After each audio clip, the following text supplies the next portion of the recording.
अस्सलाम वालेकुम वरहमतुल्लाहि वबरकातुहू। कैसे हो आप सब? उम्मीद करती हूँ खैरियत से होंगी। तो चलिए कहानी का अगला हिस्सा पढ़ते हैं। पिछले किस्त में देखे कि किसी तरह से साजिश करके माहिर ने वजदान से शादी कर ली। अब आगे चलते हैं। रात किचन समेटते रोशाने बेगम ने अरहा को अपने कमरे में भेज दिया था। यास्मीन बेगम अपने कमरे में ही थी और माहम बेगम का काम करते हाथ थाम लिया। माहम, मैं जानती थी तुम बहुत परेशान हो, बिल्कुल भी परेशान ना होना, उन्होंने माहम बेगम को तसल्ली दी।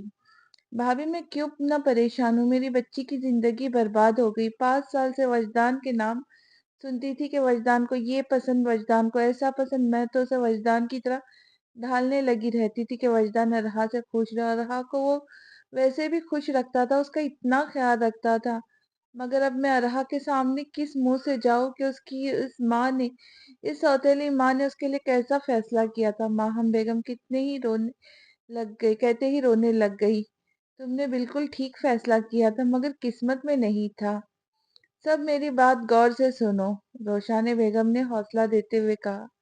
मैं आज, अभी और इसी वक्त, इसी जगह का एहसास भी न करते हुए तुमसे तुम्हारी बेटी मांगती हूँ, शहरयार के लिए। वैसे तो फरमा की मौजूदगी में कहना था, मगर तुम ज्यादा हक रखती हो अरहा पर। बस हाँ कहकर मेरे दिल को इरशाद कर दो माहम। मुझे अरहा जैसी बेटी दे दो, मेरे शहरयार को अपनी अरहा दे दो। भाभी, माहम बेगम नम आंखों से रोशाने बेगम की तरफ देखने लगी। माहिर के जाने के बाद सबके सब खामोशी हो गए थे। कहते भी तो किसी से क्या कहते। बात करने को बहुत कुछ था, मगर कुछ बात ना करते कि कहीं कोई बात ऐसी निकल जाए जो मिजाज के खिलाफ हो। नाश्ते के टेबल पे सब मौजूद थे, मगर हनूज खामोशी थी जिसे अब्बासी साहब ने तोड़ा था। अरहा बेटा, जो कुछ भी हुआ अपने दिल पे ना लेना। बेटा, जिंदगी में ऐसी बहुत सी ऊंच नीच हो जाती है जो आपको अंदर तक हिला कर रख देती है, मगर आप हिम्मत करके साबित कदम रहे, यही आपकी पुख्तगी है। मेरा बेटा, जिंदगी का मुकाबला करना सीखे। यूं समझ ले कि ये आपकी जिंदगी का पहला मुश्किल मरहला है, इसको पार करके आगे बढ़ना है, उन्होंने बहुत मोहब्बत से कहा। जी बड़े बाबा जान, आप मेरी वजह से परेशान ना हो, मैंने इस बात को ज्यादा सर पे नहीं लिया। मेरे लिए अल्लाह ने बेहतरीन प्लान कर रखा है, मुझे यकीन है अल्लाह पर, अरहा ने मुस्कुराकर कहा। अब्बासी साहब अरहा की तरफ से सुकून में हो गया। नजर जब मेहरान पर पड़ी तो आप देदा हो गए। मेहरान, मेरे भाई, तुम पर मुश्किल वक्त है, मैं जानता हूँ, मगर एक बात याद रखना, तुम्हारा ये भाई तुम्हारे साथ खड़ा है, तुम्हारे हर फैसले पर। शहरियार कल भी तुम्हारा बेटा था और अब भी तुम्हारा बेटा है। उसको अपना बेटा बनाने के लिए तुम्हें माहिर की जरूरत नहीं है। अब हिम्मत करो और आगे बढ़ो, अभी तो काफी जिंदगी पड़ी है। अब्बासी साहब ने अपने साथ बैठे मेहरान साहब के हाथ पर अपना बूढ़ा हाथ रखकर तसल्ली दी। भाई, मैं शर्मिंदा हूँ आप सबसे, और फरमान से तो मैं नजर नहीं मिला पा रहा हूँ।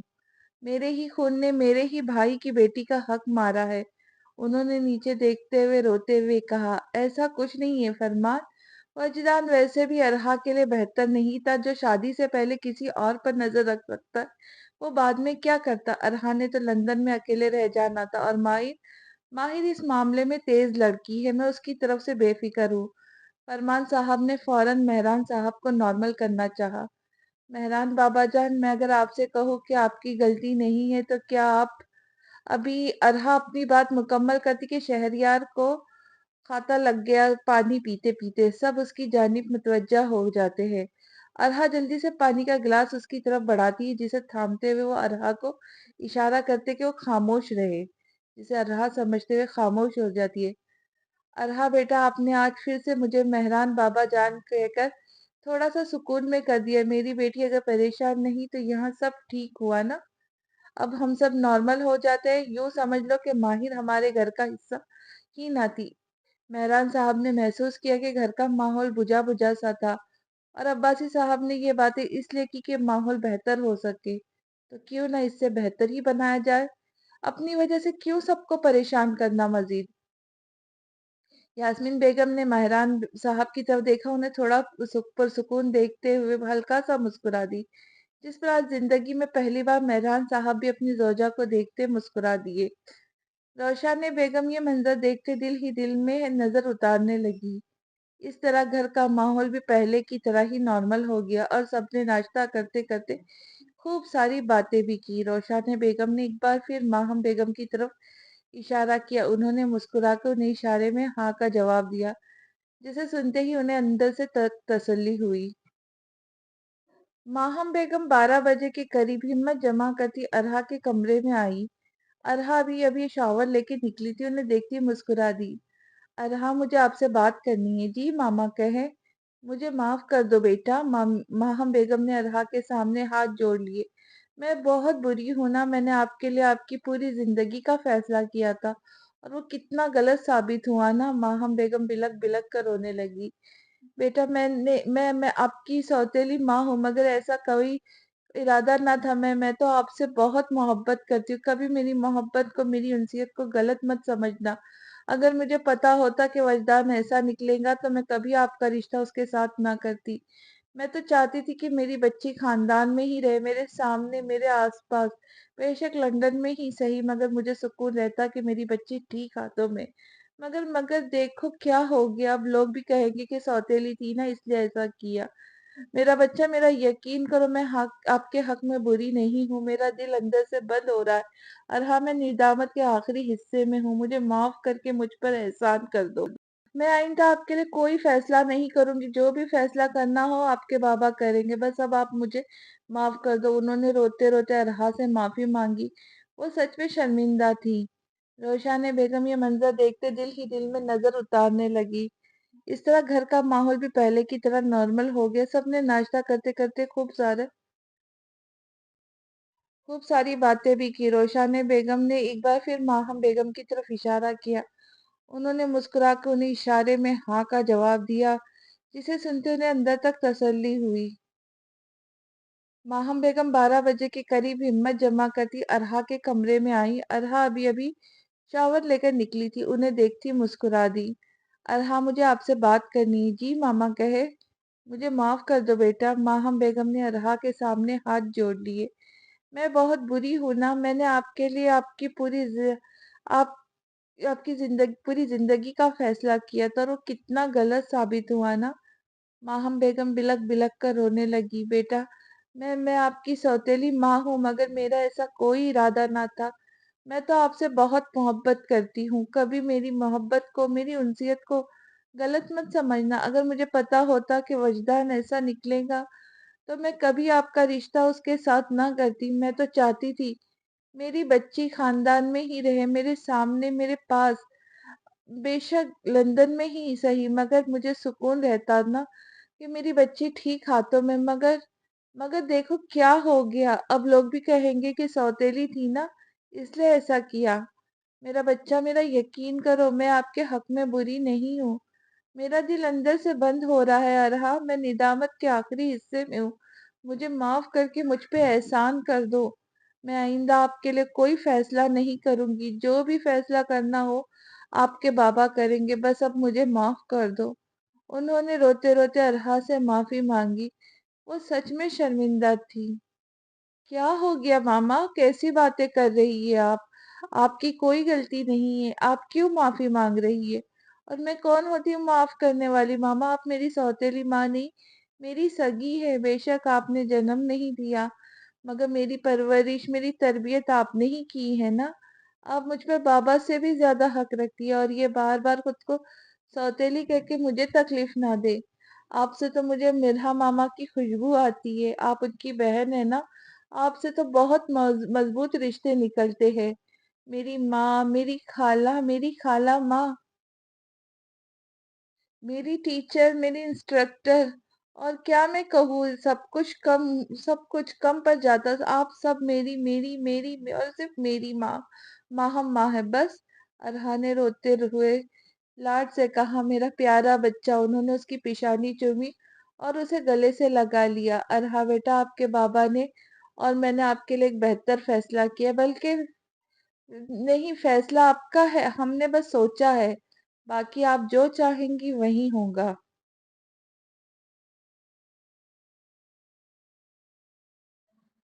क्या सोचा मामा? अरहा ने तजस्सुस से पूछा।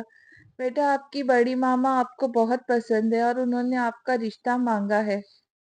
आपके शेरी भाई के लिए। हाँ, हाँ। अब अजीब लगता है ना। खैर, आपके बाबा ने कहा है कि आपसे पूछ लूं। अब बताए कि क्या कहूँ आपके बाबा से। मामा। जी बाबा की जान, मामा की जान।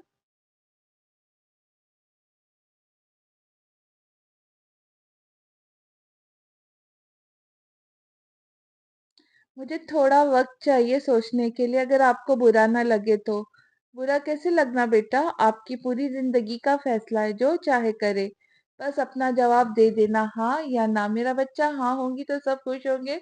अगर आप ना करेंगी तो कोई कोई कुछ भी बात नहीं करेगा। आपको कोई टॉर्चर नहीं किया जाएगा। जी मामा। अरहा ने अदब से जवाब दिया और माहम बेगम अपनी बेटी की पेशानी चूमकर बाहर चली गई। अरहा अपने शहरी भाई के बारे में सोचने लगी, जो सोच शायद कभी उसके दिमाग में नहीं थी आई। मगर एक बार यूनिवर्सिटी से वापसी पर शहरियार लेने आया था, और उसे उसकी दोस्त ने उसे छेड़ा था कि अगर ये तुम्हारे सैया बन गए तो क्या ही बात बनेगी। इतना हैंडसम वेल मैनर्ड बंदा किसी लड़की को नहीं चाहिए होता, ऊपर ऊपर से मैच्योर पर्सनैलिटी।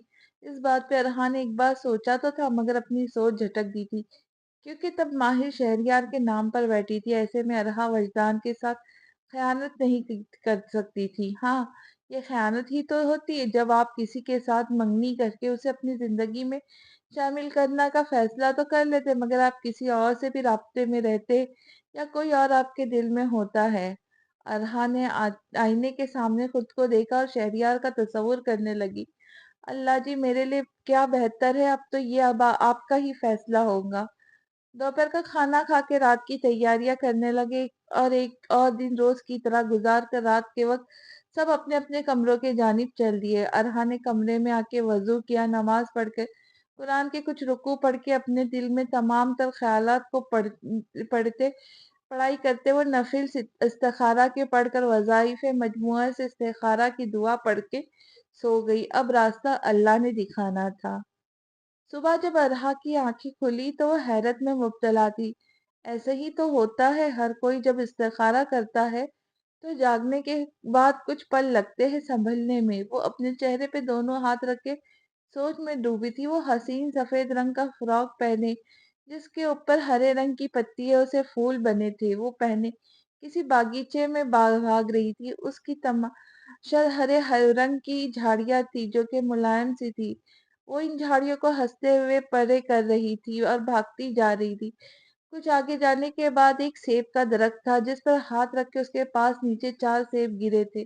उस पर से एक सेब उठाकर वो खाने लगी। जब कुछ सोचते से वही वही सेब के दरख्त के पास बने बड़े पत्थर से पर रखकर बाकी के 3 सेब उठाती, वो उनसे हंसती हुई निकल गई।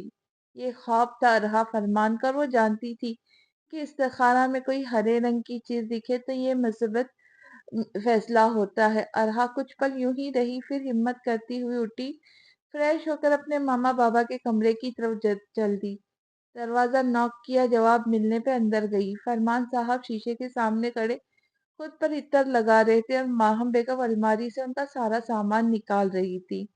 बाबा जान, मामा जान ने कल मुझसे शहरी भाई के रिश्ते की बात की है, आप क्या चाहते हैं? अरहा ने नजर चुराते हुए कहा, और माहम बेगम भी अपना काम छोड़कर उनकी तरफ आ गई। मैं भी यही चाहता हूँ अरहा, मैं अपनी बेटी को, अपनी लाडली को अपनी नजरों के सामने चाहता हूँ। मैं आपको खुश देखना चाहता हूँ, लेकिन आखिरी फैसला आपका ही होगा। उन्होंने शफकत से अरहा के सर पर हाथ रखते हुए कहा। मेरा भी यही फैसला है कि अरहा अब हमारे पास ही रहे, और अगर शेरी ने कुछ किया ना, आपको तंग या डांटा या कुछ भी, आपके फौरन हमारे पास आ जाया करना। उन्होंने भी लाड से कहा, हा हा हा, अच्छी लड़कियां रोज रोज महके नहीं आती होती। मेरा भी यही फैसला है बाबा, मैं भी आप सबके पास ही रहना चाहती हूँ। अगर आप सब खुश तो मैं भी खुश, अरहा ने अपनी माँ के गले लगते हुए कहा। माहम बेगम ने फौरन अपनी बच्ची को अपने हिसार में लिया, और फरमान साहब से इजाजत लेती बाहर रोशाना बेगम के कमरे की तरफ चली गई। वो भी दरवाजा नॉक करती जवाब मिलने पर अंदर गई। अब्बासी साहब अभी वॉशरूम में ही थी, और रोशाना बेगम उनके कपड़े इस्त्री कर रही थी। हाँ, क्या बात है माहम, इस वक्त कोई काम था? रोशाना बेगम ने पूछा। जी भाभी, जरूरी काम था, इसीलिए ताखिर ना कर सकी। اور ساتھ ہی آپ کے پاس آ گئی۔ اچھا کہو کیا کام ہے؟ روشن بیگم نے بھی وہ سب کام چھوڑ کر ان کی طرف متوجہ ہونا ضروری سمجھا۔ بھابھی ارہا نے رضامندی دے دی ہے، ابھی ابھی جواب دیا، میں ساتھ ہی آپ کو اطلاع کرنے آ گئی۔ ماہم بیگم نے پرجوشی سے کہا، سچی؟ یا اللہ تیرا شکر، شکر میرے مالک کا۔ روشن بیگم نے خوش ہوتے ہوئے اپنے رب کا شکر ادا کیا۔ کیا خوش گپیاں ہو رہی ہے؟ اسی وقت عباسی صاحب باہر نکلتے ہوئے انہیں دیکھتے ہوئے کہا، آپ کے بیٹے کی بات پکی ہو گئی۔ روشن بیگم نے ہنستے ہوئے کہا، ارے واہ، یہ تو اچھا ہو گیا، اب ہم بھی اپنے بیٹے کی شادی کی تیاری کریں گے اور جلد ہی اپنے پوتی پوتیوں کو کھلائیں گے۔ عباسی صاحب نے بھی ہلکا ہوتے ہوئے کہا، اچھا میں اب ذرا کچن دیکھ لوں، ماہم بیگم وہاں سے کہتی نکل گئی۔ نیچے ناشتے کی ٹیبل پر سب جمع تھے۔ ارحاب چوری چوری شہریار کو دیکھ رہی تھی، جسے اب تک کچھ معلوم نہ تھا۔ اس کے ماں باپ نے اسے پوچھنا تو دور، بات کرنا بھی ضروری نہیں سمجھا تھا، کیونکہ وہ جانتے تھے ان کا بیٹا انہیں مایوس نہیں کرے گا۔ ماما، میری طبیعت بہت بھاری بھاری لگ رہی، کچھ کھانے کو دل بھی نہیں کرتا۔ شنایا نے اپنی ماں کو بتایا، کچھ نہیں ہوتا بیٹا، بس کچھ دن اور پھر ایک بار بچہ اس دنیا میں آ جائے گا تو سب ٹھیک ہو جائے گا۔ احنام آج شنایا کا چیک اپ کروا لانا، ویسے بھی ان دنوں روز ڈاکٹر کے پاس چکر لگتے رہتے ہیں۔ جی ماما، ابھی لے کے جاتا ہوں۔ سب نے ادھر ادھر کی باتیں کرتے ناشتہ کیا۔ ارہا چوری چوری شہریار کو دیکھتی، مگر اتنا ہی کہ اس کی چوری پکڑی نہ جائے۔ ناشتے سے فارغ ہو کر احنام شنایا کو ڈاکٹر کے پاس لے کے گیا۔ وہاں اس کا چیک اپ کروایا، رپورٹس آئی تو ڈاکٹر کا رویہ عجیب سا لگنے لگا۔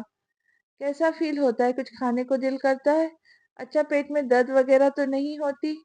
اور جو بھی دوا کھاتی ہے وہ سب چھوڑ دو، کل آ جانا، تمہارا آپریٹ کرنا ہے، باقی کی باتیں آپریٹ کے بعد۔ اب میں ذرا چلتی ہوں، آج بڑا ڈے ہے نا۔ شہنایا نے کچھ کہنا چاہا مگر کچھ کہہ نہ سکی۔ عجیب تو انعام کو بھی بہت لگا تھا، مگر وہ بھی کچھ نہ کہہ سکا اور شنایا کو لے کے گھر آ گیا۔ کیا ہوا انعام؟ شنایا کیا کہتی ہے ڈاکٹر؟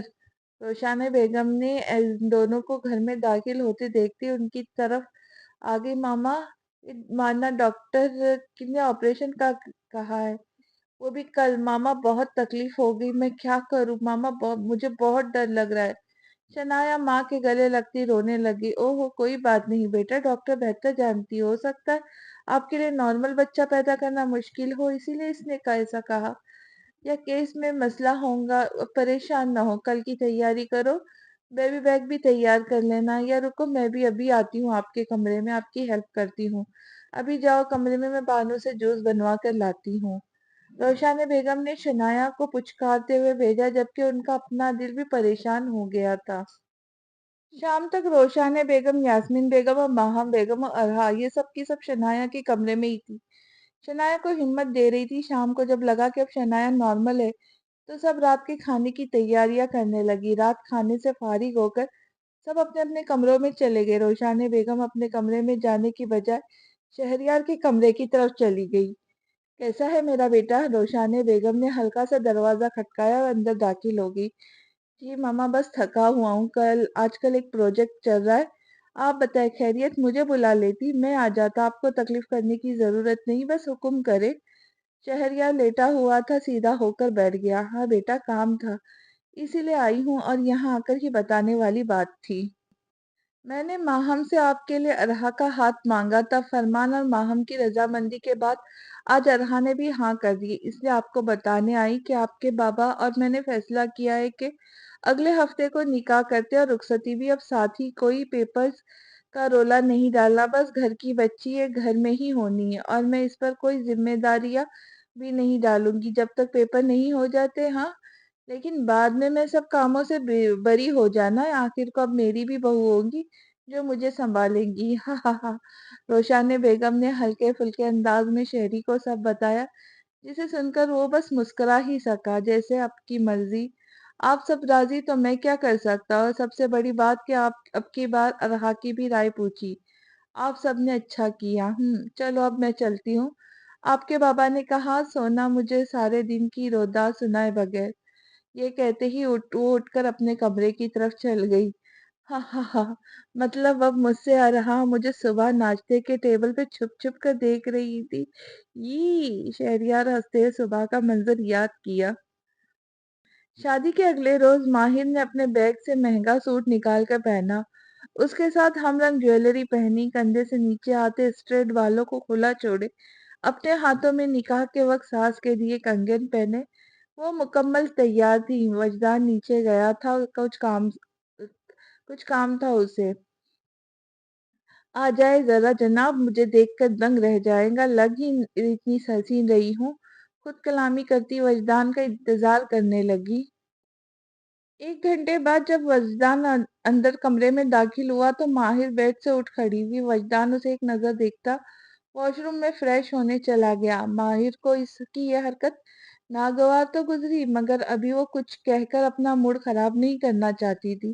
آخر کو اپنے میکے بھی تو جانا تھا۔ وجدان باہر نکلا تو ماہر اس کے سامنے جا کھڑی ہوئی۔ وجدان، میں آپ کا ڈریس نکال لیتی ہوں، آپ بھی تیار ہو جائے، پھر ماما سے ملنے جانا ہے، اس نے پرجوش طریقے سے کہا۔ کون سی ماما سے ملنے؟ جنہوں نے اپنی اکلوتی بیٹی کو رخصت کرنا بھی گوارا نہ کیا تھا؟ ماہر، تم نے جانا ہے تو جاؤ، میں اب وہاں جا کے مزید ذلیل نہیں ہونا چاہتا۔ ویسے بھی 2 دن لگاتار ضلالت ہی ملی ہے اس گھر سے۔ میں تو تمہیں بھی روک سکتا ہوں، مگر تمہیں بھی شوق ہے بار بار رسوا ہونے کا، تو جاؤ اپنا یہ شوق بھی پورا کر لو۔ شاید تمہیں لگ رہا ہو کہ تم جاؤ گی، سب سے ملو گی، سب تمہیں خوش آمدید کہیں گے۔ نہیں ماہر بیوی، سب تمہیں ذلیل کریں گی، کیونکہ میں نے جو کیا سو کیا، تم نے بھی سب میں میرا ساتھ دیا۔ اب سکون سے یہیں رہو اور تمہارے پیپرز آ جائے کچھ دنوں تک، پھر سیدھا لندن چلتے ہیں۔ وجدان کہتا وہاں رکا نہیں، کمرے سے نکل کر ساتھ والے ہوٹل روم میں اس کے ماں باپ کے رکے تھے۔ وجدان ان کے پاس ہی چلا گیا۔ پیچھے ماہر وجدان کی باتیں سوچتی غصے سے آگ بگولا ہونے لگی۔ پہلے تو وجدان پر بہت غصہ آیا، مگر کچھ ہی پل میں اس کی باتیں ٹھیک لگی۔ پھر وہ بھی خاموشی سے بیڈ پر ٹیک لگا کر بیٹھ گئی اور موبائل پر اپنی یونیورسٹی فیلو کے ساتھ باتوں میں لگ گئی۔ گھر کے سب افراد ہاسپٹل میں موجود تھے۔ شنایا کو روم میں لے جایا گیا تھا۔ ڈاکٹر اور اس کی ٹیم اندر موجود تھی۔ گھر کی پہلی خوشی سبھی منتظر تھے۔ احنام بار بار ادھر ادھر کے چکر کاٹ رہا تھا۔ شہریار اس کی حالت انجوائے کر رہا تھا، جبکہ باقی سب عورتیں اور مرد دعاگو تھے کہ بچہ اور ماں صحیح سلامت گھر لے چلے۔ ارحا بھی پاس بیٹھی کبھی احنام کو دیکھنے لگتی تو کبھی کسی گھر وار کے بڑوں کو، اور کبھی اپنے ہاتھوں کو۔ اللہ اللہ، ان ہاتھوں میں پکڑوں گی میں شہزادے یا شہزادی کو، کتنا پیارا لگے گا نا، چھوٹا سا بیبی، ارحا دل میں ہی سوچتی۔ کبھی مسکرانے لگی، اس کی مسکراہٹ کو شہریار اپنے دل میں اتارنے لگا۔ ایسا نہیں تھا کہ شہریار نے کبھی ارحا کو اس نظر سے دیکھا تھا۔ وہ تو جب سے ارحا سے اس کا رشتہ پکا ہوا تھا، اسے ارحا اچھی لگنے لگی تھی۔ ہاں ایک بات تو تھی، اس نے کبھی ماہر کو مسکرا کر دیکھا تک نہیں تھا، کیونکہ ماہر کے کام ہی عجیب تھے، وہ ایک الگ سی خودسری تھی۔ ابھی کچھ دیر ہی ہوئی تھی تو نرس باہر آئی، اس کے ہاتھ میں سفید چادر میں لپٹا ہوا بچہ تھا، اس کا منہ تک چادر سے کور کیا ہوا تھا۔ اسے دیکھتے سب آگے بڑھے تو نرس نے پوچھا، بچے کا باپ کون ہے؟ احنام نے فوراً سے کہا، میں ہوں بچے کا باپ۔ او سو سوری، ہم آپ کے بچے کو بچا نہیں پائے، بچے کی کنڈیشن بہت خراب تھی۔ آپ کی وائف بالکل ٹھیک ہے، آپ کچھ دیر میں ان سے مل لیجیے گا اور انہیں خود ہی بتا دیجیے گا، کیونکہ ہم نہیں بتایا، ان کا بی پی شوٹ کر جانا تھا۔ اور ہاں، بہت افسوس کے ساتھ کہنا پڑ رہا ہے کہ آپ کی وائف اب دوبارہ کبھی ماں نہیں بن سکتی۔ نرس نے پروفیشنلی انداز میں بتاتے ہوئے مردہ بچہ احنام کی گود میں رکھ دیا، جسے پکڑتے ہوئے احنام بالکل صاف تھا، اور گھر والے اچانک ملنے والی اس بھیانک خبر پہ بالکل جامد ہو گئے تھے۔ انہیں سمجھ نہیں آ رہی تھی کہ وہ احنام کو حوصلہ دے یا اندر شنایا کے پاس جائے یا خود کو سنبھالے۔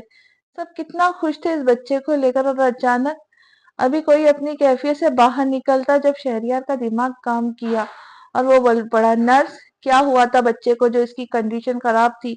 کل تک تو بچہ بالکل ٹھیک تھا۔ ڈاکٹر، وہ کہاں ہے؟ وہ خود کیوں نہیں آئی؟ آنا تو اسے چاہیے تھا، آپ کو کہاں کیوں بھیجا؟ شہریار کا لہجہ سنجیدہ تھا۔ وہ نا اصل میں ڈاکٹرز کی آج کی فلائٹ تھی، تو وہ نا ابھی کہیں کیس کر کے فوراً سے چلی گئی۔ نرس ایک دم ڈر گئی شہریار کے رویے سے، تو جو منہ میں آیا بول دیا، اچھا اتنے کیا جلدی فلائٹ تھی کہ وہ چلی گئی؟ سچ سچ بتاؤ، نہیں تو یہاں کھڑے کھڑے سب ہاسپٹل ختم کر دوں گا۔ شہریار عباسی خانزادہ ہوں، اپنی اتنی طاقت رکھتا ہوں، بتاؤ مجھے سب کچھ، سچ سچ ماجرا کیا ہے؟ شہریار نرس کی کیفیت سے ہی سمجھ گیا تھا کہ کچھ گڑبڑ ہے، جبکہ انعام کے پاس کچھ کہنے کو تھا نہیں۔ گھر کے سب عورتیں آنکھوں میں آنسو لیے کبھی انعام کو دیکھتے تو کبھی شہریار کو۔ ابھی کسی سے کچھ سمجھ نہیں آ رہا تھا، ابھی تو اس کا اتنا بڑا نقصان ہوا تھا، یہ نقصان شنایا اور انعام کے ساتھ تا عمر چلنا تھا، یا یہ کیا پتا انعام تو دوسری شادی کر لے مگر خالی ہاتھ تو شنائی ہی رہ جائیں گی۔ یہ باتیں سوچتی روشن بیگم بلک بلک کر رو پڑی۔ عباسی صاحب یا گھر کی عورتیں تو انہیں تسلی بھی نہیں دے سکتی تھی۔ نرس کو چپ دیکھتے شہریار پھر سے دہاڑا، خاموش کیوں ہو؟ بتاؤ مجھے کیا ہوا تھا بچے کو؟ بتاؤ مجھے، مجھ سے میری بہن پوچھیں گی تو میں کیا جواب دوں گا اسے؟ بولو۔ وہ سر میں بتاتی ہوں، وہ بچہ پہلے سے ہی اندر مرا ہوا تھا، وہ مردہ ہی پیدا ہوا تھا۔ بچے کو نکال کر ہمارے حوالے کرتے ہوئے ڈاکٹر نے جلدی سے اسٹیچز لگا کر ہمیں کہا یہ سب بولنے کو، اور اندر دوسرے دروازے سے نکل گئی۔ ہمارا کوئی قصور نہیں سر، پلیز میری شکایت نہ کریے گا، میں نے بتا دیا جو اندر ہوا تھا، وہ آپ میرا نام نہ لیجیے گا پلیز سر، میرا گھر چلتا ہے اس نوکری سے۔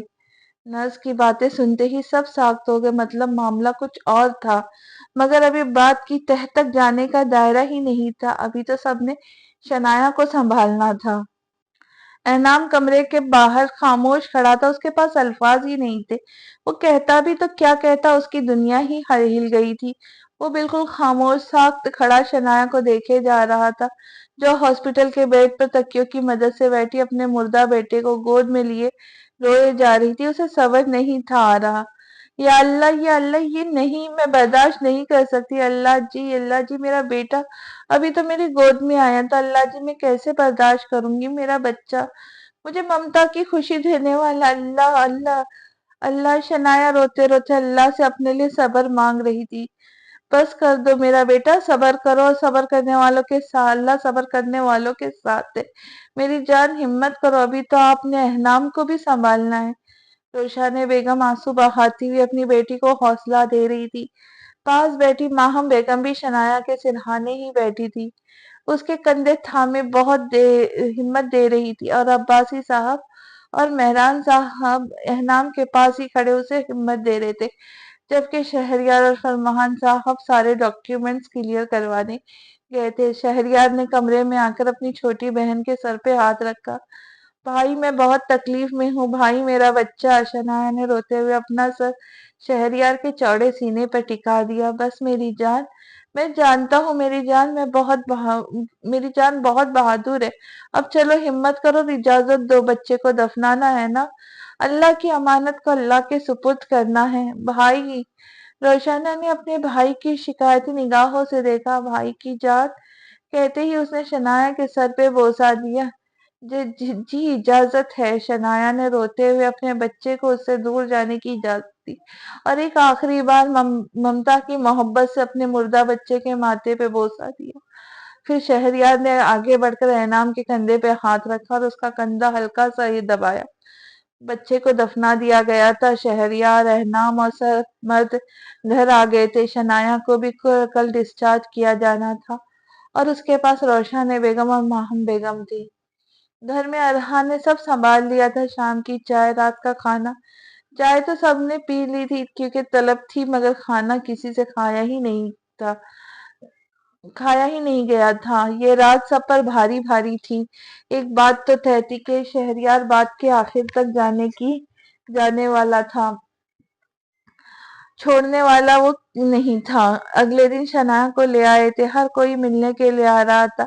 شنایا کی آنکھیں سوکھنے کو تیار نہیں تھی، ایک تو اس کا خالی پن، دوسرا انعام اس کی طرف دیکھ بھی نہیں رہا تھا۔ انعام نے اپنے ماں باپ کو فون کر کے بتا دیا وہ آنا چاہتے تھے، مگر انعام نے روک لیا کیونکہ اب آنے کا کیا فائدہ تھا، पूरी बरादरी को बता दिया गया था, मगर माहिर लोगों को भनक तक ना पड़ने दी थी। अगर वो आ जाती तो माहौल मजीद बिगड़ जाना था। शहरयार अगले रोज फिर हॉस्पिटल गया। जिस डॉक्टर ने शनाया को शुरू से गाइड किया और उसका केस किया, उसकी सारी डिटेल्स निकलवा ली। वैसे तो कोई तैयार ना था डिटेल्स देने के लिए। फिर शहरयार ने ना सिर्फ अपना इस्तेमाल किया, बल्कि उसका दोस्त जो फौज में बड़ी पोस्ट पर था उसको भी बुलवा लिया, और इन दोनों ने मिलकर उस डॉक्टर की तमाम तर डिटेल्स निकलवा ली। डिटेल्स मिलते ही शहरयार और उसका दोस्त उस डॉक्टर के घर तक गए, मगर उसका घर बंद था। चौकीदार से पता लगा कि वो ऑस्ट्रेलिया गई और जल्दी नहीं आने का इरादा रखती है। फिर शहरयार के दोस्त ने उसे तसल्ली दी और ये मामला खुद हैंडल करेगा कहकर उसे घर भेज दिया। शहरयार जब घर आया तो माहौल वैसे का वैसा था। अरहा ने किचन संभाल रखा था। वो ही सब कुछ सबको कुछ ना कुछ थोड़ा थोड़ा खाने पीने को दे दिया करती थी, और मेहमानों को वो ही देख रही थी। जब शहरयार घर में दाखिल हुआ तो उसका मूड बहुत बिगड़ा हुआ था। चाय पियेंगे आप? अरहा ने उसे बढ़ते हुए पूछा। हाँ प्लीज, चाय बनाकर मुझे रूम में दे जाओ। और एहनाम? एहनाम कहाँ है? अरहा को चाय का कहते उसे एहनाम याद आया। वो घर पर नहीं है, अरहा ने बताया। अच्छा चलो, चाय चाय दे जाओ प्लीज। कहते ही शहरयार अपने कमरे की तरफ चला गया। जब उसे शनाया की याद आई, वो नीचे उसके कमरे की तरफ चला गया। भाई! वो शहरयार को देखती उसे पुकार गई। कुछ खाया मेरी जान ने? वो उसके पास आता बेड के साथ पड़ी कुर्सी पर बैठ गया। जी, खाना भी खाया और फल भी खा लिया। अरहा ही खिला कर गई है। सब वो बहुत ख्याल रख रही है मेरा और सबका भी, शनाया ने नरमी से कहा। उसकी आंखों में खालीपन तो था, मगर वो अब नॉर्मल थी पहले से। मामा ने अच्छा फैसला किया ना? शनाया ने हल्का सा मुस्कुराते हुए कहा। हाँ, शहरयार बस इतना ही कहा। भाई, मुझे आपसे एक काम है, उसने ये अपने हाथ आपस में मरोड़ते हुए कहा। हाँ बोलो, क्या काम है? कुछ चाहिए? खाना है? कुछ बताओ चंदा। शहरयार तो जैसे मुंतजिर था उसकी ख्वाहिश सुनने के लिए। भाई, वो मैंने एक फैसला किया था। मैंने कहा आपको बता दूं। अब मैं एनाम को वो खुशी दोबारा कभी नहीं दे सकती। तो मैं चाहती हूँ एनाम दूसरी शादी कर ले, और मेरे होते हुए वो कभी शादी नहीं करेंगे, तो मैं उनसे खुला लेना चाहती हूँ। शनाया ने हिचकिचाते हुए शहरयार को ये बात बताई, और उसका रिएक्शन देखने के लिए आंखें उसकी तरफ की, जो बिल्कुल नॉर्मल बैठा था। हाँ ठीक है, खुला लेना तुम्हारा हक है। अगर एनाम तुम्हें तलाक दे तो, लेकिन मुझे कोई एतराज नहीं। मैं इतना कमाता हूँ कि अपनी इकलौती बहन को सारी जिंदगी खिला सकता हूँ। अब तो मेरी होने वाली बीवी भी अपनी इकलौती ननद पर जान निछावर करती है। वो जिंदगी में कभी तुम्हें कोई ताना भी नहीं देंगी, ये मेरी गारंटी है। क्या क्या ये बकवास चल रही है यहाँ? पीछे से आते हनाम ने दोनों भाई की बातें सुन ली थी, और फौरन कमरे में आते उन पर बरस पड़ा। शहरियार, तू तो रहने ही दे, तुझे अब बाद में पूछना। और शनाया, क्या इरादा बना बैठी हो मुझे लेकर? क्या मेरी मोहब्बत एक औलाद तक की थी? जो मुझे मिलेगी तो मेरी मोहब्बत भी आगे बढ़ेगी, अगर औलाद ना मिले तो मेरी मोहब्बत खत्म, ऐसा समझती हो मुझे शनाया? मेरी मोहब्बत में ही कमी रही होगी जो तुमने मुझे छोड़ने का सोचा, वो भी मेरी मर्जी के बगैर। चलो छोड़ दो मुझे, ये शौक भी पूरा करो, मगर याद रखना, कहना मरने मिर्जा की जिंदगी में कोई दूसरी शनाया नहीं आएंगी। अगर होगी तो वो बस एक ही, और वो तुम। सुना तुमने? औलाद मर्द का नसीब होती है शनाया, मेरे नसीब में नहीं है औलाद। मैंने अपने खाली नसीब से तुम्हें भी खाली हाथ कर दिया शनाया। मुझे माफ कर दो खुदारा, मुझे माफ कर दो। एहनाम पहले तो गुस्से में था, मगर शनाया की हालत का सोचते हुए थोड़ा धीमे लहजे में बोला, और फिर आखिर में रोते हुए अपनी बात मुकम्मल की। एहनाम ने शनाया का हाथ थामे रोते हुए हाथ अपने सर के साथ टिका दिया। खुदा का वास्ता है शनाया, मेरे साथ इतना जुल्म ना करो। मैं आगे ही बहुत आबदीदा हूँ। कैसी बातें कर रहे हैं आप? औलाद हम दोनों का नसीब थी, हम दोनों के हाथ खाली। अब ऐसा कुछ मत कहिएगा कि आपका नसीब है मैं खाली हाथ हुई, ऐसा कुछ नहीं है ना। आपको औलाद मिल सकती है, पर बस चुप, अब कुछ नहीं कहना। अब बस हम दोनों हैं, और हम दोनों ही एक दूसरे के लिए काफी है। और अगर जिंदगी में मुझे लगा कि अब तीसरे की जरूरत है, तो शनाया, बहुत से बच्चों को माँ बाप की जरूरत होती है जो कि दारुल अमान में रहते हैं ना, हम वहां से जितने बच्चे चाहिए ले आएंगे। शनाया एनाम को देखती मुस्कुरा दी और एनाम ने सुख का सांस भरा कि अब उसका दूसरा नुकसान होते होते रह गया। अब मेरी जान रेस्ट करे, मैं जरा अपने साले को देख लूं। कहते ही एनाम खड़ा हो गया और पीछे हाथ बांधे खड़े शहरयार की तरफ लपक पड़ा, जो अपनी शामत देखते नीचे की तरफ भाग निकला और एनाम उसके पीछे पीछे नीचे की तरफ रुक साले, मेरा घर बर्बाद करने चला था? तो रुक जरा, तुझे मैं अभी ठीक करूं, तेरी जरा बुड्ढी दो चार हड्डी तोड़ दूं मैं। ना कर एनाम, अभी तो मेरी शादी भी नहीं हुई, और हाँ, वो लंगड़े बंदे से शादी भी नहीं करेंगी। मैं जानता हूँ उसे उसे वो उन दोनों को भागता लड़ता देख सब लाउंज में आ गए। क्या हो रहा है यहाँ पर? अब्बासी साहब ने पूछा। बाबा बाबा मुझे बचा, ये आपका दामाद पागल हो गया है, शहरियार ने भागते हुए आवाज लगाई। मैं पागल हो गया हूँ? ये तू जो मुझे मेरी बीवी से अलग करने लगा हुआ है? बाबा जान, ये आपका बेटा आपकी बेटी के कहने पे मुझे खुला के पेपर्स देने लगा था। आपकी बेटी का दिमाग सेट करके आया, अब जरा आपके बेटे का सेट कर लूं। रोशाने बेगम अब्बासी साहब अब घर की रौनक वापस आते देख के पुरसुकून हो गए।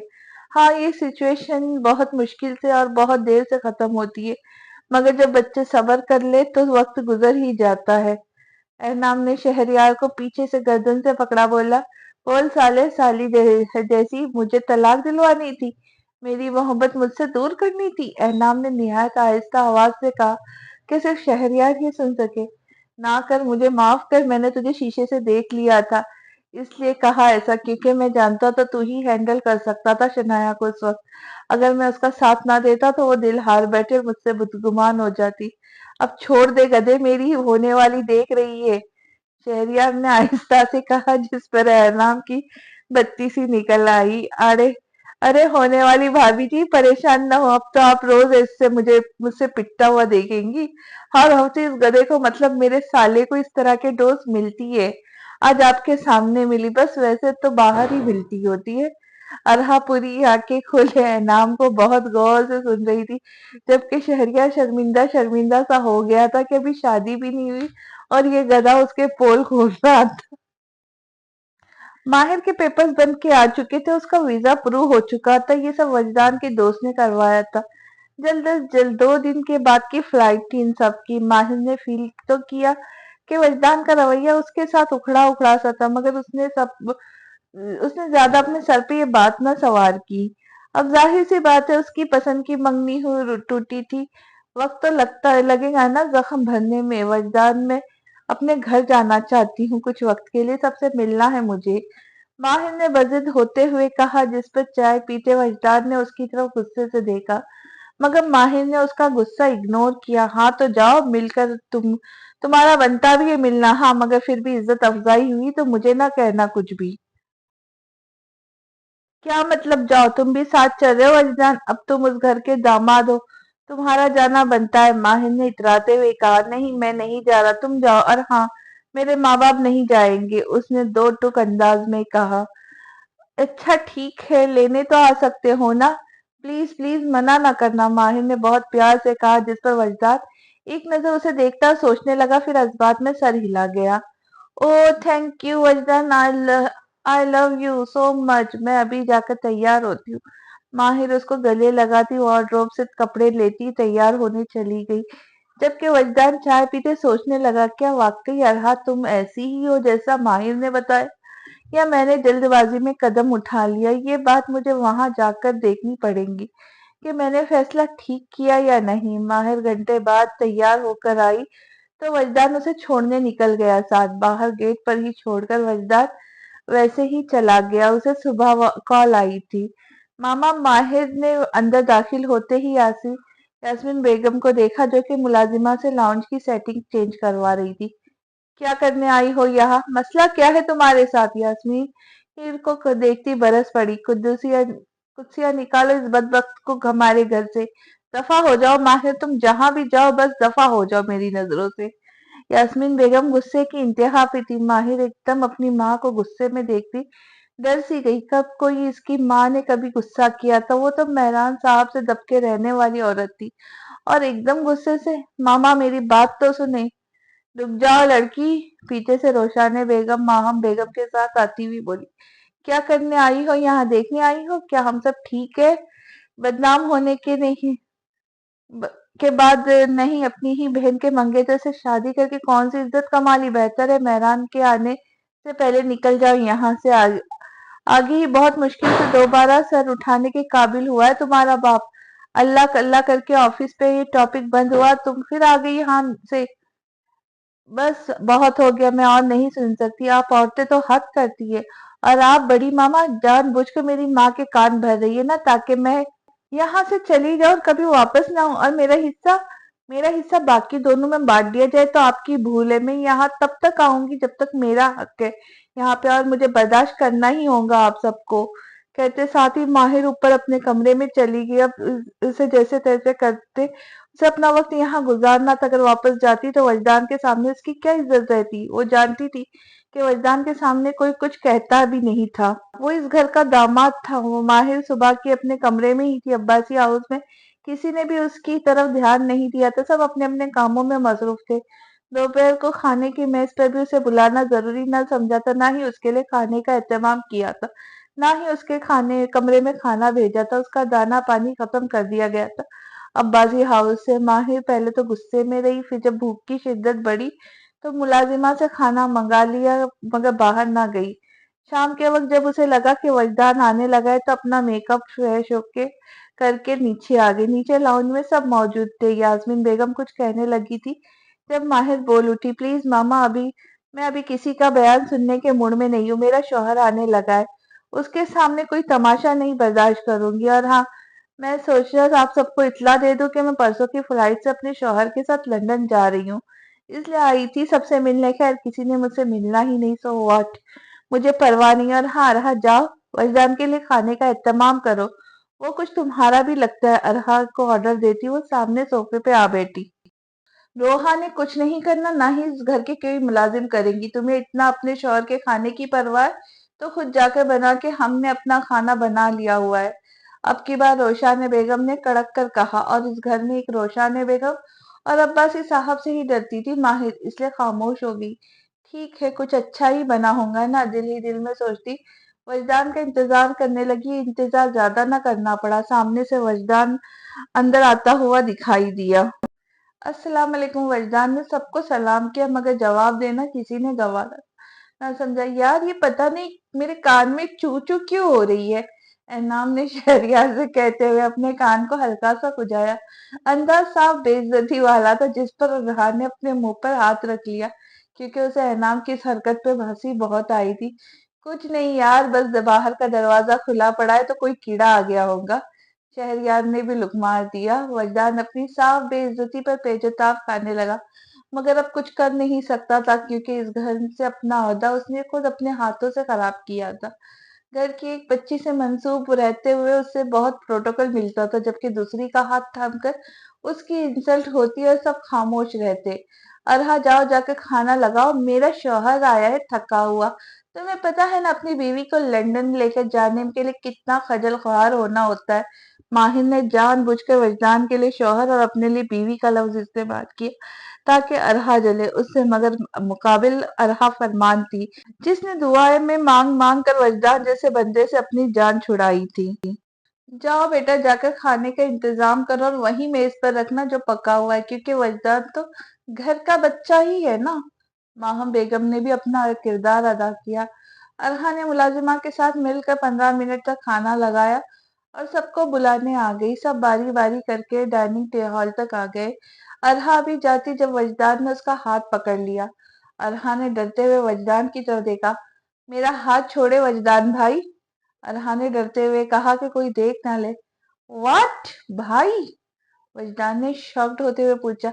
जी भाई, अब आप मेरे कुछ नहीं है, और अगर कुछ है भी तो मेरे बहनोई है। आप मेरी कजिन, मेरी बहन के शौहर है, और अब मैं आपकी कुछ नहीं लगती। छोड़े मेरा हाथ, अरहा ने हिम्मत करते हुए कहा। मैं तुम्हारा कुछ नहीं, और बाकी सब, वो सब तुम्हारे सब है ना, वजदान ने तंजिया कहा। कहना क्या चाहते हैं, अरहा ने उलझते हुए कहा। यही के और लड़कों से चक्कर बहुत चलते तुम्हारे, वो तुम्हारे सब है, और मैं जो तुमसे इतना अरसा मंसूब रहा, तुमने मुझे कभी अहमियत ही नहीं दी। क्या, कौन से लड़के, आप कह क्या रहे, पता भी है आपको, अरहा ने उसके इल्जामात पर गुस्सा होते हुए कहा। اچھا اچھا، بہت پارسا ہو تم. کہہ دو کہ تمہارا کوئی چکر نہیں ہے، کہہ دو کہ کبھی کسی لڑکے نے تمہیں تحفہ نہیں تھے بھیجے. بولو بولو بھی. وجدان نے غصہ ضبط کرتے ہوئے کہا. ہاں ایسا کچھ نہیں ہے ارحان کا جو تم بکواس کر رہے ہو.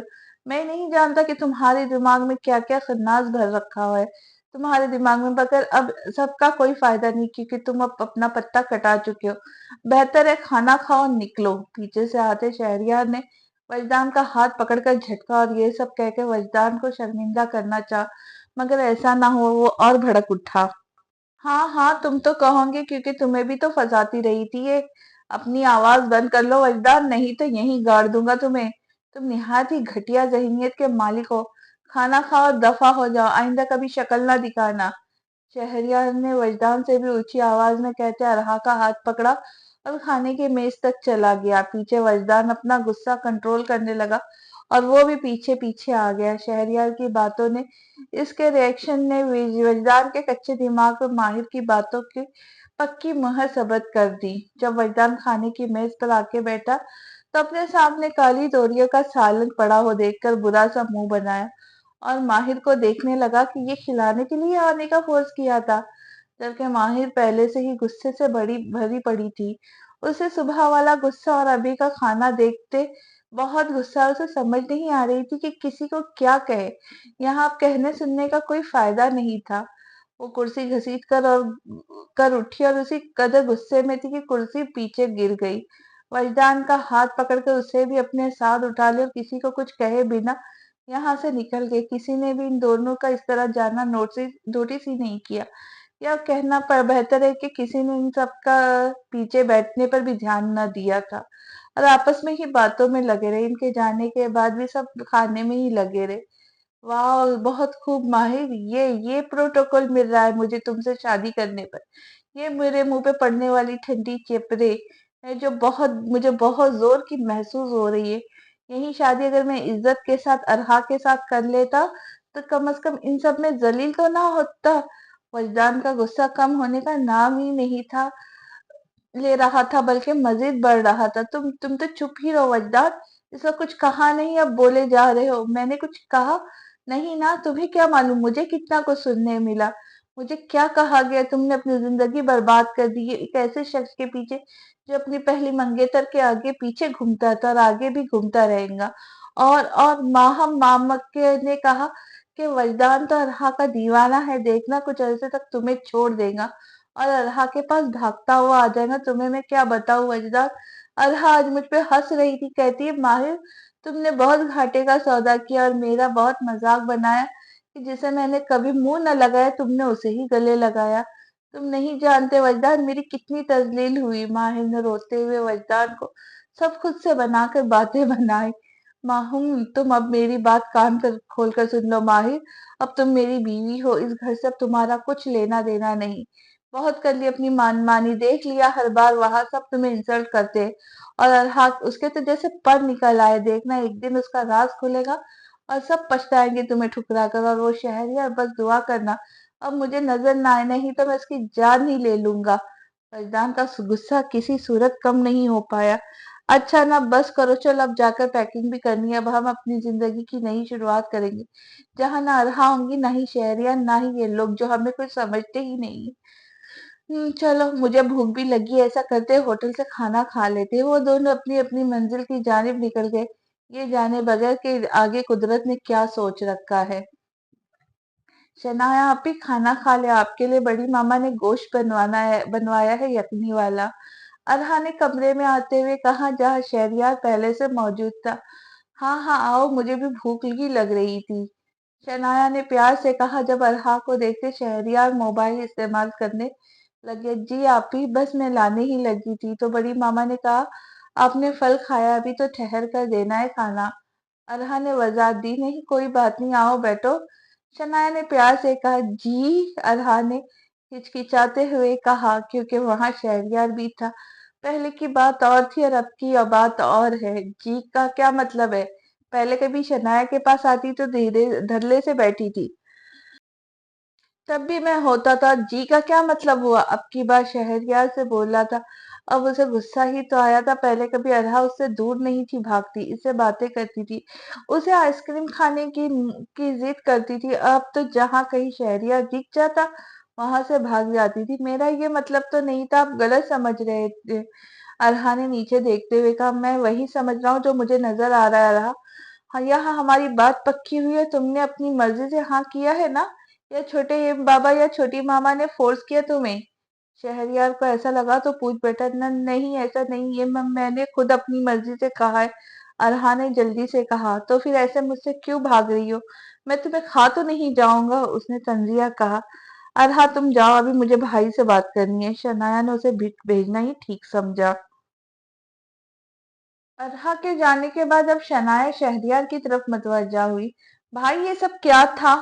آپ اسے ذرا ڈرا رہے تھے، آپ کو کیا ہو گیا تھا؟ شنایا نے پریشان ہوتے ہوئے کہا، میں کیا کرتا شنایا، تم خود ہی دیکھ لو اپنی چہیتی کو کیسے دم دبا کر بھاگتی ہے مجھ سے۔ شہریار نے ہلکے پھلکے غصے میں کہا، اچھا تو کیا کرے، آپ کے پاس آئے، آپ سے باتیں کرے۔ بھائی سیریسلی مجھے سمجھ نہیں آتی، جب ماہر ایسا کچھ کرتی تو آپ کی تب چڑھتی تھی، اور اب ارہا اس سے آپ یہ سب کرنے کو کہتے ہو؟ ہاں ہاں ہاں۔ شنایا نے شہریار کا مذاق اڑایا۔ شہریار نے اپنی بہن کو ہنستے ہوئے دیکھ کر گورا، ماہر کی بات اور ہے اور ارہا کی بات اور۔ ماہر مجھ سے باتیں نہیں تھی کرتی، وہ مجھے صاف لفظوں میں رومانس کرنے کا کہتی تھی۔ اب بندہ شادی سے پہلے کیا رومانس کرے تو خود بتاؤ؟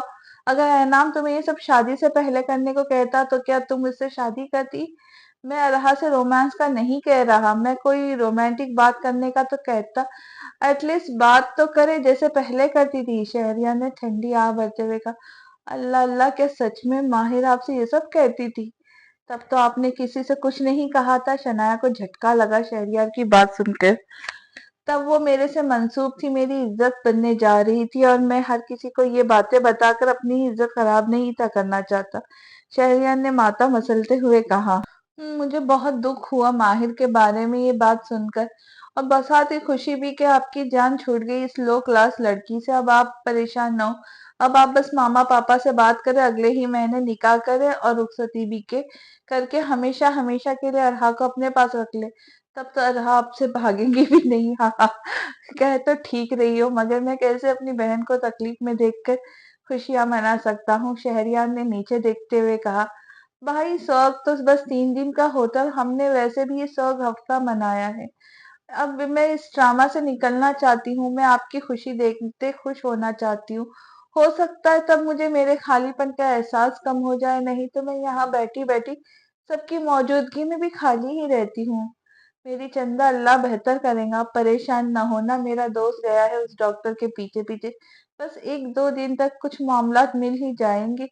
میں اس معاملے کو نہیں چھوڑ سکتا، میں پتہ لگا کر ہی رہوں گا کہ تمہارے ساتھ آخر ہوا کیا تھا، تاکہ یہ دوبارہ کسی اور کے ساتھ نہ ہو سکے۔ تمہارا جو نقصان ہونا تھا ہو گیا، اب کسی اور کا اس ڈاکٹر کی وجہ سے مزید نقصان نہ ہو۔ شہریار ماتھے پہ بل ڈالے بہت گہری سوچ میں تھا۔ اللہ کامیاب کرے۔ شنایا نے اپنے بھائی کو دعا دی۔ آمین، دونوں نے زیر لب کہا۔ رات کو 12 بجے کے قریب شہریار عباسی صاحب کے کمرے میں گیا، ان سے نکاح کی بات کی۔ تب روشن بیگم نے اعتراض کیا کہ ابھی بہن کا دکھ تو کم ہونے دو، مگر شہریار نے جب کہا کہ اسی نے کہا ہے نکاح کرنے کا اور جلدی سے جلدی کرنے کا تاکہ اس کا دھیان بھٹک سکے۔ شہریار نے پہلی بات تو شنایا کی کہی، مگر دوسری بات پر اپنا دائرہ سوچتے ہوئے جلدی جلدی کا کہا۔ یوں روشن بیگم اور عباسی صاحب نے اگلے روز صبح ہی ماہم بیگم اور فرمان صاحب سے نکاح کی بات کی، تو کسی کو کوئی اعتراض نہیں تھا، کیونکہ گھر ہی چھوٹا سا فنکشن ہونا تھا اور 1-2 مہینے تک ہی ولیمہ کرنا تھا۔ دوسری بات کہ ارہا نے کون سا کہیں دور جانا تھا، ایک کمرے سے دوسرے کمرے تک ہی جانا تھا۔ یوں اس مہینے کا آخری جمعہ طے کیا گیا۔ واؤ، کتنی حسین جگہ، سڑکیں اتنی صاف، مجھے تو ایسا لگ رہا ہے میں جنت میں آ گئی ہوں۔ ماہر انگلینڈ کے مین شہر لندن کی سڑکوں پہ نظریں جمائے اپنی دھن میں لگی تھی۔ جب گاڑی چلاتا وجدان اسے دیکھتے مسکرانے لگا۔ مسٹر اینڈ مسز ولید مرزا، وجدان کے ماں باپ، وجدان کا دوست آیا تھا انہیں لینے، وہ دونوں ان کے ساتھ ہی چلے گئے تھے اور وجدان ماہر کے ساتھ دوسری گاڑی میں जा रहा था जब माहिर बाहर के नजारे देखती लुत्फ अंदोज हो रही थी। अब हम यहाँ हमेशा हमेशा रहेंगे ना, है ना वजदान? माहिर ने कहते हुए वजदान की तरफ देखा। हाँ, हम यहाँ हमेशा रहेंगे, पुरानी सारी बातें भूल जाएंगे, अब नई शुरुआत करेंगे, वजदान ने माहिर की जानिब देखते हुए कहा। और कितना वक्त है वजदान, मुझसे अब इंतजार नहीं होता, तुम्हारा घर देखना चाहती हूँ, माहिर ने एक्साइटेड होते हुए कहा। हाँ, बस 10-15 मिनट और लगने, वजदान ने ड्राइव करते हुए कहा। 10-15 मिनट के बाद वजदान ने एक घर के बाहर गाड़ी रोकी जो बाहर से देखने में बहुत अच्छा लग रहा था।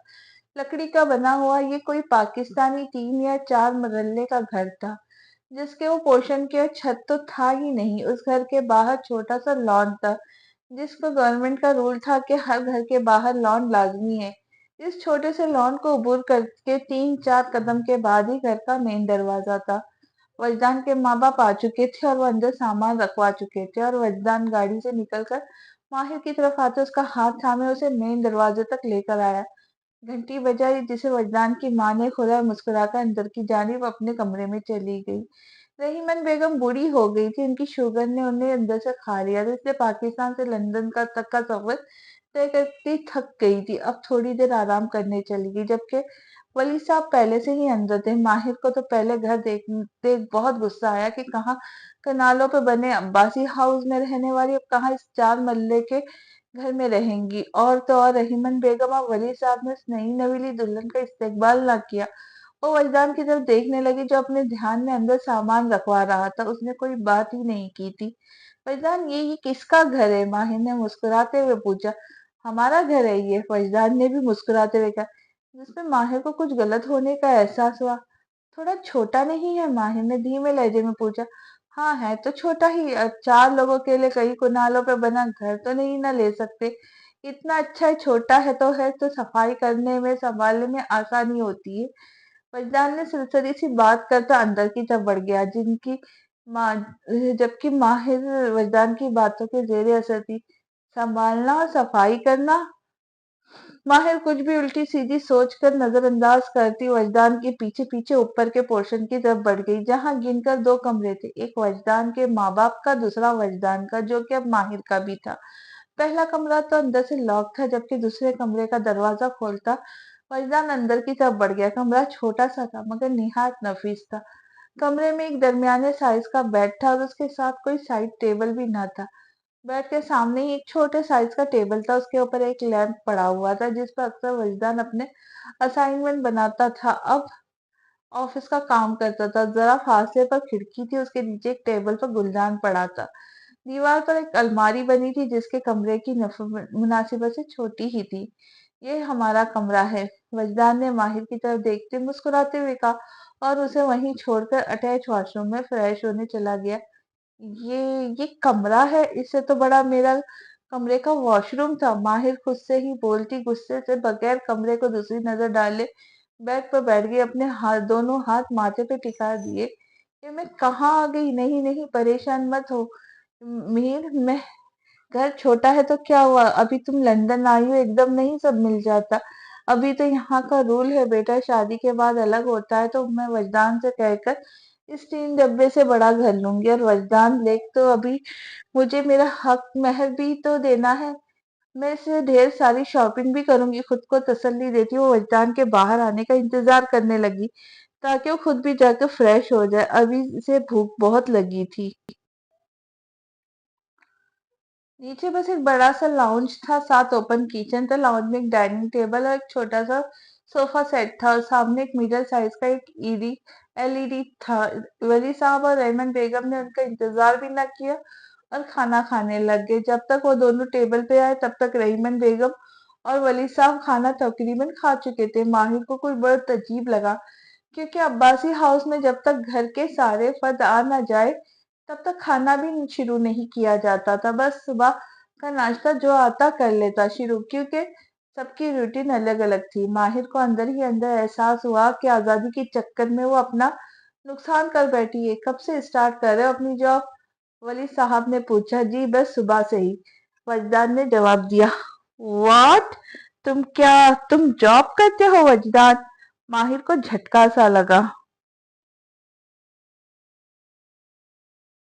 क्या मतलब है तुम्हारा हीर? मेरे जॉब से तुम्हें क्या प्रॉब्लम? वजदान ने अपना खाने से हाथ रोक कर पूछा। मुझे लगा कि तुम्हारा अपना बिजनेस है और तुम अरहा से तो बिजनेस की बातें करते थे। हीर ने हैरत से कहा। हाँ, कर रहा था, कोई शक नहीं। मगर मैं अरहा को अपना फ्यूचर प्लान बता रहा था। बिजनेस के हवाले से मेरा फ्यूचर में अपना बिजनेस करने का प्लान है जो कि 10-15 साल लगेंगे इस पर अमल करते करते। अभी तो मैं जॉब कर रहा हूँ। वजदार ने हीर को वजाहत देते उसे बताना जरूरी समझा। तुम क्या जवाब करते हो वजदान? हीर ने हिम्मत जमा करते हुए पूछा। मैं डबल जॉब करता हूँ। फर्स्ट टाइम यूनिवर्सिटी में लेक्चरर हूँ, सेकंड टाइम एक शॉपिंग मॉल में रिसेप्शनिस्ट की जॉब करता हूँ। अक्सर वीकेंड पर एक कैफे में वेटर की जॉब करता हूँ। 2 घंटे की शिफ्ट होती है, वजदान ने बहुत फख्र से बताया। क्योंकि इंग्लैंड का सबसे बड़ा शहर लंदन है और इस शहर में जॉब मिलना बहुत मुश्किल है। क्या? वजदान, तुम एक लेक्चरर हो, मतलब एक टीचर और एक रिसेप्शनिस्ट? क्या ये सब मजाक है? माहिर को तो असल मानों में तोते ही उड़ गए थे। वो कुर्सी घसीट कर उठ खड़ी हुई। कैसा मजाक माहिर? तुम जानती हो यहाँ लंदन में कितना मुश्किल है, कितना मुश्किल होता है एक भी जॉब मिलना, और मेरे पास तो फिर 3 है। वजदान भी उसके साथ ही खड़ा हो गया। मैंने तुम्हारे लिए शहरयार को छोड़ा, एक जाने माने बिजनेसमैन को जिसका फ्यूचर ब्राइट है, और तुम एक टीचर, एक रिसेप्शनिस्ट या एक वेटर निकले हो। तुम पहले नहीं थे मुझे बता सकते? यकीन करो, अगर तुम मुझे बता दे तो मैं दूसरी बार तुम्हारी तरफ देखती भी ना। माहिर का गुस्सा इतना था कि वो खुद नहीं जानती थी क्या बोल रही है।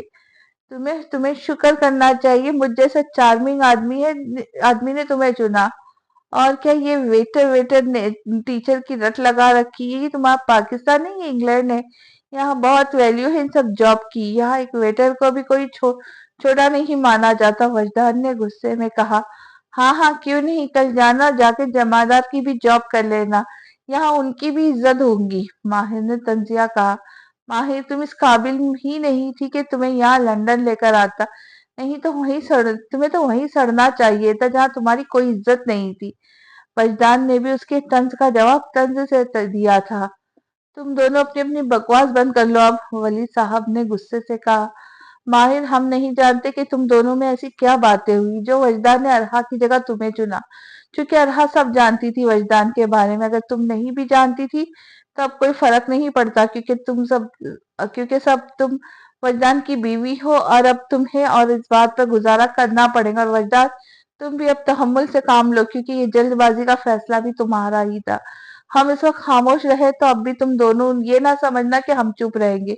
और माहिर, तुम्हें कुछ वक्त लगेगा यहाँ का तरीका कार समझने का।